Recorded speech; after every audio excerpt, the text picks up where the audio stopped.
Halo semuanya, kami dari kelompok 9 dan di sini kami akan mempresentasikan landasan utama dari jaringan yang kami bangun yaitu embedding dan pengalamatan IP. Nah, sebelum mulai tentunya kita akan memperkenalkan diri. Saya sendiri Maria Lenarni dan teman saya. Saya Angelika Barus. Nah, dalam praktik ini kami merancang skema jaringan yang terdiri dari 3 segmen yang berbeda. Nah, pada segmen pertama ini, di mana merupakan jaringan lokal pertama yang kiri, dan jaringan tengah ini jaringan kedua, jaringan antar router, dan jaringan ketiga ini jaringan lokal yang kedua dan kanan.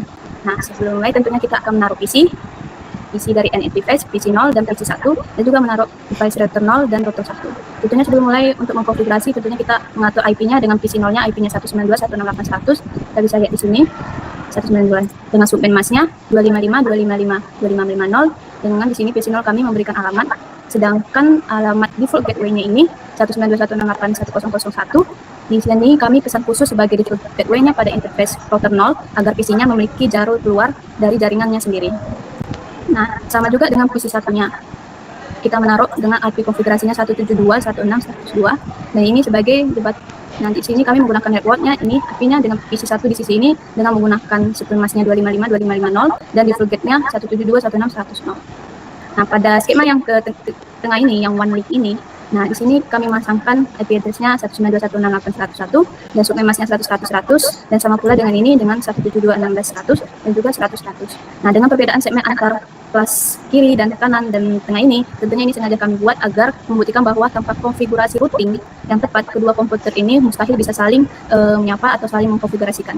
Jadi selanjutnya rekan saya Rosa yang akan menjelaskan bagaimana cara menyambungkan jalur-jalur ini melalui CLI yaitu router 0. Teman saya, rekan Rosa. Baik, di sini saya akan melakukan penjelasan konfigurasi CLA yang pertama itu pada router 0. Nah, pada bagian ini kita melakukan konfigurasi dasar, yaitu pengaturan IP address pada interface dan routing status agar kedua jaringan bisa saling berkomunikasi. Nah, di sini bisa kita lihat ada mode privilege dan konfigurasi, yaitu enable dan configure terminal, di mana perintah ini digunakan untuk masuk ke mode konfigurasi global agar kita bisa mengubah pengaturan router. Kemudian di situ ada hostname router 0, di mana ini memberikan identitas pada router sebagai router 0. Kemudian ada konfigurasi interface lokal. Di situ bisa kita lihat interface Gigabyte Ethernet 0 ke 0. Nah, ini tuh masuk ke pengaturan port yang terhubung ke PC lokal. Kemudian bisa kita lihat di situ IP address-nya ada 192.168.1.001, 255, 255, 2550. Nah, ini menetapkan IP sebagai gateway untuk PC di jaringan tersebut.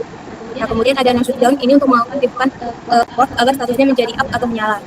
Nah, kemudian bisa kita lihat di situ ada konfigurasi interface antar router atau WAN. Nah, di situ ada interface Gigabyte Ethernet 0 ke 0.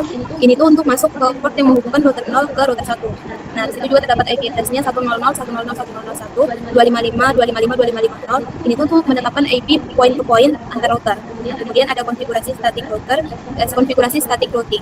Nah, di mana di situ IP route 172.168.100.0, 255, 255, 2550. 100.100.100.2. Nah, ini adalah bagian paling krusial di mana kita memerintahkan router 0 bahwa jika ada paket data yang ingin menuju ke jaringan 172.168.100.0 pada jaringan di router 1, maka paket tersebut harus dilewatkan melalui IP 100.100.100.2, yaitu IP milik si router 1. Nah, setelah melakukan pengaturan IP pada static routing, kita perlu melakukan finalisasi agar konfigurasi tersebut permanen dan terverifikasi.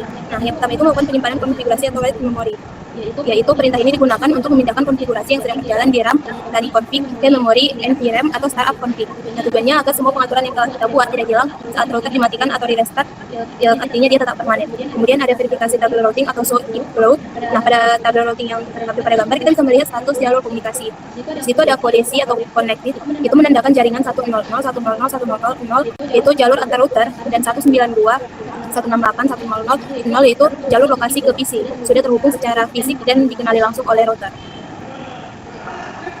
Kemudian ada kode L, ini menunjukkan IP spesifik yang terpasang pada interface router itu sendiri. Kemudian ada kode S static, ini adalah bagian yang terpenting, itu munculnya baris 172.168.100.0/24 view 100.100.102 yang membuktikan bahwa router 0 sudah mengetahui jalan menuju jaringan di router 1 melalui pintu gerbang atau gateway 100.100.100.02. Kemudian perlu dilakukan pengecekan status interface, yaitu show IP interface, yang mana di sini mengeluarkan perintah terakhir untuk memberikan ringkasan status fisik dari port yang digunakan, yaitu Gigabyte Ethernet 0 ke 0 yang berstatus upper up dengan IP 192.168.100.1 yang artinya jalur ke PC lokal sudah update. Nah, kemudian ada Gigabyte Ethernet 0 ke 0 yang berstatus upper up dengan IP 100.100.100.1 yang artinya jalur kabel yang menghubungkan router 0 ke router 1 sudah menyala dan siap mengirimkan data. Selanjutnya saya akan menjelaskan CLA pada router 1.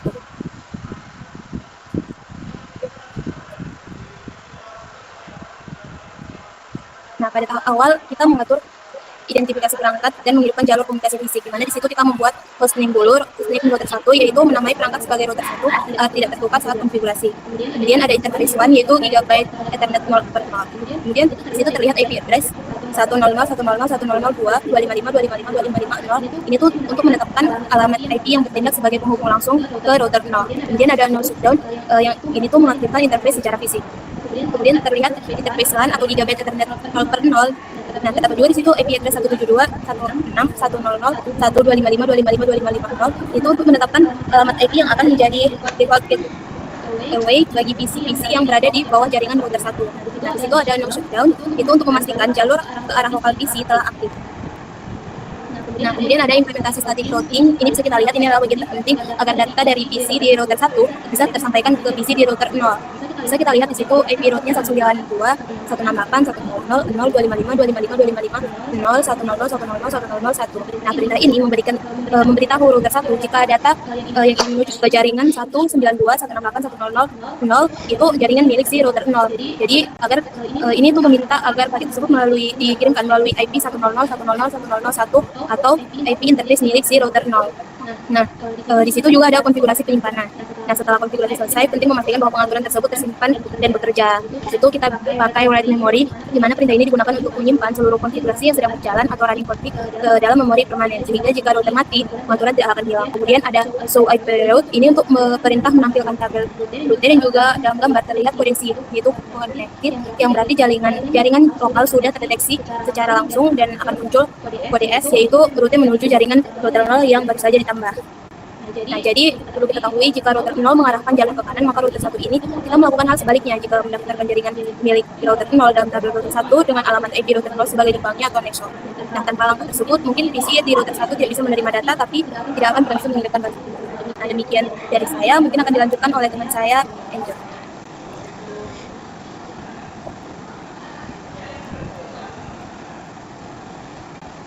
Nah, baik, di sini saya akan menjelaskan ketika kami melakukan tes koneksi melalui perintah ping. Nah, di sini terlihat pada percobaan pertama terjadi request timeout atau RTO, di mana hal ini terjadi karena meskipun secara fisik perangkat kami sudah kami hubungkan dan memiliki alamat IP, router belum memiliki peta navigasi atau instruksi rute. Nah, dalam jaringan, router hanya mengenal perangkat yang terhubung langsung dengannya. Karena kita belum melakukan konfigurasi static routing, router 1 tidak tahu harus lewat mana untuk mengirim paket ke jaringan 2. Akibatnya, paket data terhenti di router dan tidak pernah sampai ke tujuan.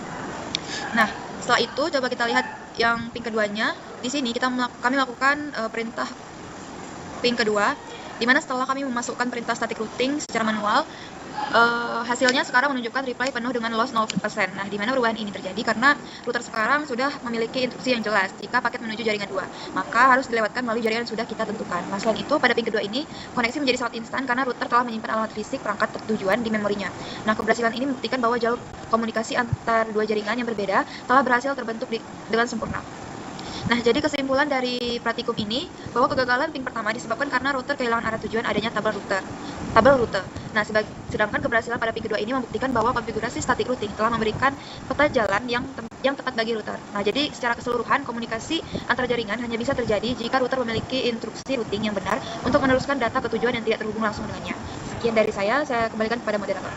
Baik, sekian penjelasan teknis dari kelompok kami, kelompok 9, mengenai praktik konfigurasi jaringan dan status routing, dan kami harap materi ini dapat memberikan gambaran yang jelas mengenai proses komunikasi antar router. Terima kasih atas perhatiannya, sampai jumpa.